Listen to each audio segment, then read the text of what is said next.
Menurut Ustadz, apakah problematika dakwah salaf di Indonesia ini mengingat budaya lebih melekat di masyarakat timbang dalil di masyarakat Indonesia? Karena memang sudah terlalu lama ya tradisi kita ini. Jadi di Indonesia ini ada satu hal yang sedikit saja sebenarnya. Kalau kita perbaiki insya Allah jadi baik semuanya. Dengan izin Allah, mudah kok gitu kan. Selama ini kita menjadikan tradisi kita ya, menjadi Islam.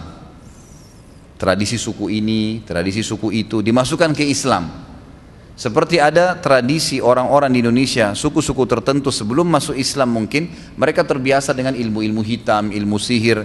Begitu masuk Islam ditarik itu ke Islam. Ada tradisi suku-suku kita di Indonesia kalau menikah perempuannya harus terbuka, ditarik ke Islam gitu kan. Ini nggak boleh mestinya, ini harus diubah persepsi. Lalu bagaimana Ustadz? Jadikan Islam sebagai tradisi, itu yang benar. Tarik Islam menjadi tradisi kita. Pakaiannya, makannya, menikahnya, ekonominya, semuanya Islam. Sehingga kita punya standarisasi yang memang itu Allah inginkan.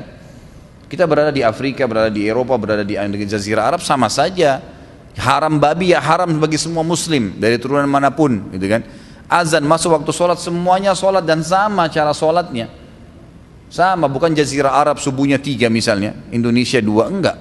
Semua sama, 2 rakaat sama. Berdiri di saf juga disamakan. Seperti itu. Kalau saya melihat sebenarnya permasalahan dasarnya di situ. Kita belum menjadikan Islam sebagai tradisi kehidupan, tapi kita jadikan tradisi kita sebagai Islam, dimasukkan ke dalam Islam. Maka akhirnya berwarna-warnilah Islam itu. Padahal Islam cuma warnanya satu, putih saja, terang benderang. Enggak ada kegelapannya Islam itu. Halalnya jelas, haramnya jelas. Enggak ada sesuatu yang butuh diragukan. Semuanya jelas bagi kaum. Yang penting mereka mau belajar. Kalau menurut saya Allahu alam itu yang paling mendasar yang harus diperbaikin. Jadi bagaimana kita menjadikan Islam sebagai tradisi kita.